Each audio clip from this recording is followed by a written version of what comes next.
अस्सलाम वालेकुम नाज़रीन, आप देख रहे हैं ZH एंटरटेनमेंट। मैं हूं ज़हीर अहमद। नाज़रीन, आज कुछ अनबिलीवेबल इवेंट्स और अमेजिंग फैक्ट्स आपको बताएंगे जिसके ऊपर यकीन करने को इस तरह से दिल नहीं करता। कुछ ऐसी ऐसी अनहोनियां भी हो जाती हैं और कुछ वाक़यात इस किस्म के हैं जो एक अपनी मिसाल आप सेट करके जाते हैं, खुद रिकॉर्ड बना के जाते हैं। इस तरह की बात करेंगे।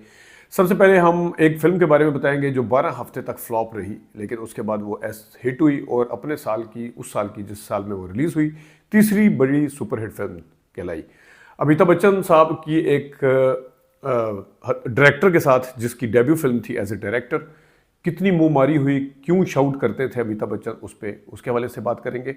एक बहुत ही ऐसी अदाकारा जिसका कैरियर का इख्तिताम हो गया, हुआ भी किसके साथ, आमिर खान साहब के साथ। और आमिर खान की ज़िंदगी की सबसे बुरी फिल्म थी वो क्या था। और एक अदाकारा ने 7 दिन तक वो भूखी रही थी किसी के लिए, वो क्या कहानी थी।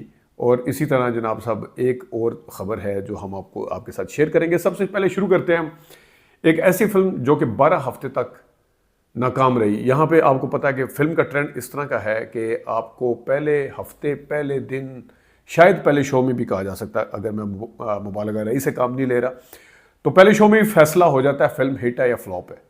फिल्म के ऊपर डब्बा का टाइटल लग जाता है या हिट का टाइटल लगता है और खुश हो गया ऑडियंस निकलती है देखने वाले। लेकिन कुछ रिकॉर्ड ऐसे भी होते हैं, पाकिस्तान के अंदर भी इस किस्म के रिकॉर्ड हैं कि जो शुरू में फिल्म ने इतनी ज़्यादा कोई नहीं चली थी लेकिन बाद में सुपरहिट कहलाई। उसमें वडेरा भी एक मिसाल ऐसी है कि जिसके हवाले से खुद मुस्तक ऋषि साहब बता चुके, गुलामुद्दीन साहब भी इसके हवाले से बात कर चुके। लेकिन जो ये फिल्म थी, 12 हफ्ते बहुत बड़ा पीरियड है। 12 हफ्ते में अगर कोई फिल्म, एक तो हैरानी की बात यह है कि 12 हफ्ते निकाल जाए, लेकिन क्योंकि फिल्म इंडिया में है, अब इंडिया में क्या ट्रेंड है, यहाँ पे तो मेन थिएटर में 12 हफ्ते निकाल जाए उसको हिट ही समझा जाता है। यानी कि हिट उस तरह से कि साइड शन में मिला के तो वो 12 हफ्ते कर करा के सिल्वर जुबली के करीब पहुंच ही जाती है फिल्म। लेकिन इंडिया के अंदर एक फिल्म आई और उस फिल्म को 12 हफ्ते तक अपनी पूरी परफॉर्मेंस की वजह से लोग परेशान, डायरेक्टर, प्रोड्यूसर, हीरो परेशान। और फिर एक आइडिया आया हीरो के जहन में कि ये वाला काम किया जाए तो शायद फिल्म हिट हो जाए। उस आइडिया के ऊपर अमल हुआ, वो तुक्का लगा और वो तुक्का ऐसा लगा कि जनाब साहब वो फिल्म फिर सुपर हिट होगी। फिल्म के हीरो थे none other than Jeetendra. Film के अंदर हीरोइन बबीता कपूर थी और उसमें कंचन भी थे। फिल्म थी, रिलीज हुई थी 1967 में। फिल्म का नाम था फर्ज। फर्ज फिल्म जो थी वो 12 हफ्ते तक बिल्कुल लोगों की तवज्जो हासिल ना कर सकी। इसके ऊपर जितेंद्र परेशान हुआ। जितेंद्र ने कहा कि अब क्या किया जाए। फिर एक आइडिया आया।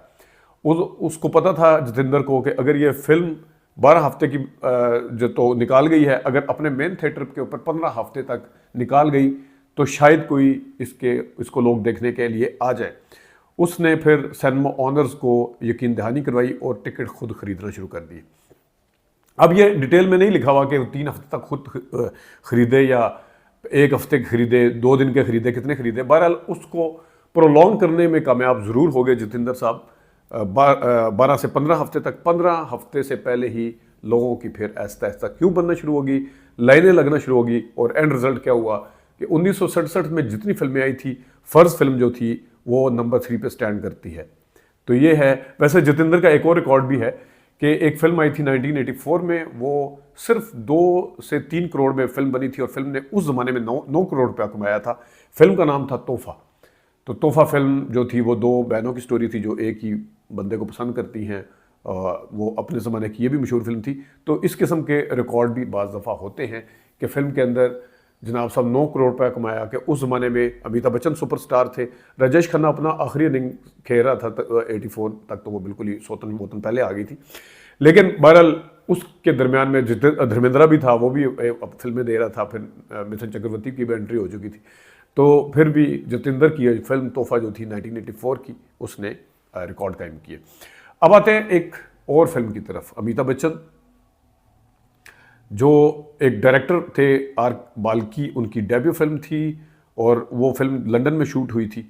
और उस फिल्म के पहले सीन के दौरान ही, जिस वक्त ये, वैसे मैं सलाम करता हूँ डायरेक्टर को, अभी आपने सुना होगा मलक हीरा साहब का इंटरव्यू, कुछ चीज़ें उन्होंने जो बताई कि डायरेक्टर किस तरह प्रेशर में आ जाते हैं। और पाकिस्तान के अंदर ये होता है। ये गुलामुद्दीन साहब और मुस्तक ऋषि साहब भी बता चुके हैं कि हीरो की मानी जाती है और डायरेक्टर अपनी आप को असर्ट नहीं करता, अपनी मनवाता नहीं है। तो लेकिन अमिताभ बच्चन जैसे सुपरस्टार के सामने खड़े होकर जनाब साहब मनवाना ख़ुद को। और 2007 की फ़िल्म थी और पहली फ़िल्म थी डायरेक्टर की, पहली फ़िल्म ने डायरेक्शन देना शुरू की और डायरेक्टर ने डायरेक्शन देना शुरू की फ़िल्म के। और उस फिल्म के अंदर रीटेक पहला सीन था, पहले सीन के अंदर उन्हें जब बार बार रीटेक करने का कहा कि मैं सेटिस्फाइड नहीं हूँ, अमिताभ बच्चन को उन्होंने कहा कि मैं सेटिस्फाइड नहीं हूँ तो आप इसको करें, तो अमिताभ बच्चन ने बाकायदे तौर पर शाउट करना शुरू कर दिया। लेकिन उसके बाद पूरी फिल्म जो थी वो टेंशन में बनी और इस तरह, लेकिन फिल्म का जो रिजल्ट था इस बैड केमिस्ट्री की बुनियाद के ऊपर ज़रा ज़्यादा बेहतर आया, तो शायद अमिताभ बच्चन भी कहीं कहीं फिर वो संभल गए होंगे। फिल्म का नाम था चीनी कम है, जहाँ अमिताभ बच्चन अपनी से एक बहुत कम उम्र लड़की यानी तब्बो के साथ प्यार करते हैं, उन्हें इश्क हो जाता है। तो आपको याद ही होगा चीनी कम जो फिल्म आई थी।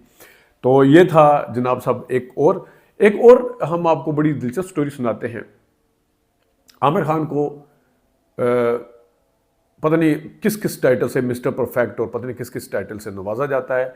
हीरोइंस जो हैं अपनी खुशकिस्मती समझती हैं कि उनके साथ हमें कास्ट किया जाए और उनके साथ हमें रखा जाए। लेकिन एक फ़िल्म ऐसी भी थी जिसको आमिर खान की ज़िंदगी की बदतरीन फ़िल्म कहा जाता है, वर्स्ट फिल्म कहा जाता है उनकी।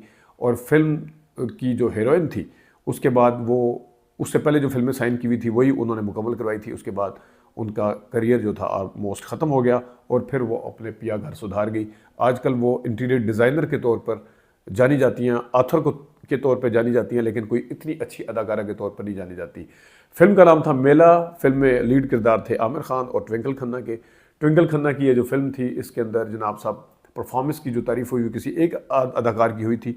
इसकी स्क्रिप्ट के ऊपर भी बहुत ज़्यादा बहस हुई थी।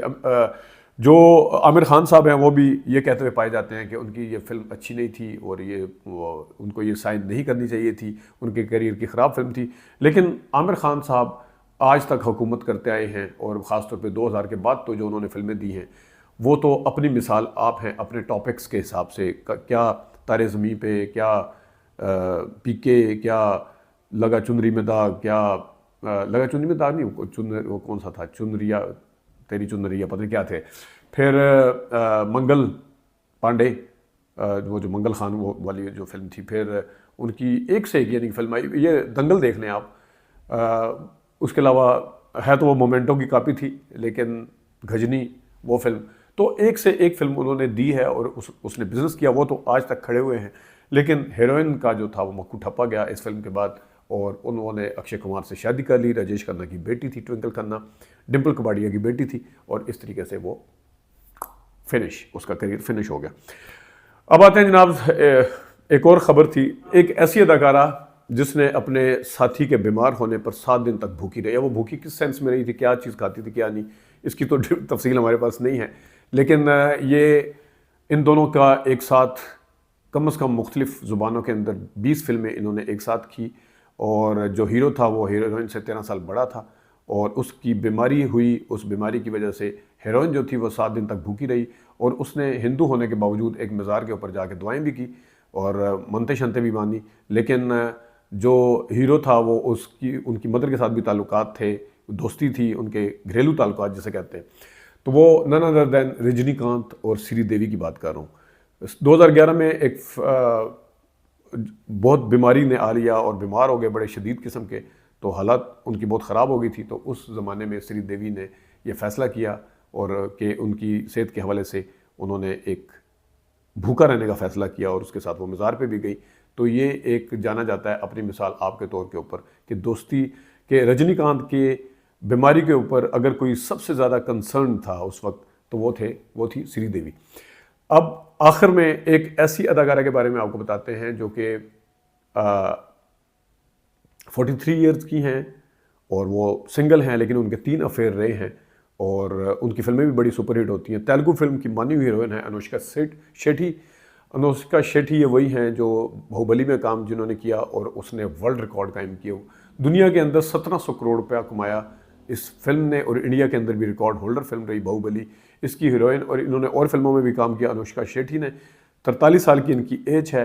पहले इनके हवाले से कहा जाता है ये सिंगल हैं, लेकिन इनके अफेयर जो थे वो बाहुबली के प्रभास के साथ जो हीरो थे को स्टार उनके, उसके साथ भी कहा जाता रहा है और उसके अलावा नागार्जुन के साथ भी उनका रहा और उनका एक और के साथ भी रहा। लेकिन बहरहाल ये अनुष्का शेट्टी जो है वो अभी भी सिंगल है। तो नाज़रीन ये कुछ अनबिलीवेबल ख़बरें थी। ये ख़बरें ऐसी हैं कि मैं इनको इग्नोर नहीं करता, बड़ी दिलचस्पी के साथ इस तरह की चीज़ें पढ़ता हूँ। इस तरह की चीज़ें पाकिस्तान में भी होती रही हैं।